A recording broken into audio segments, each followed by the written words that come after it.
ហើយអ្នកលប់ជាមលុបសុខសាទណា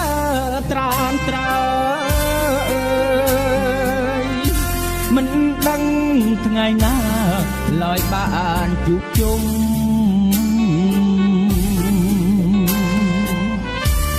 នឹកបងនឹកប្អូននឹកពុកនឹកម៉ែ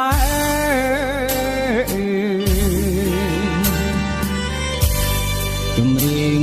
ត្អូញត្អែព្រៀបរាប់រឿងពិតជាតិនេះស្គាល់ហើយរសជាតិ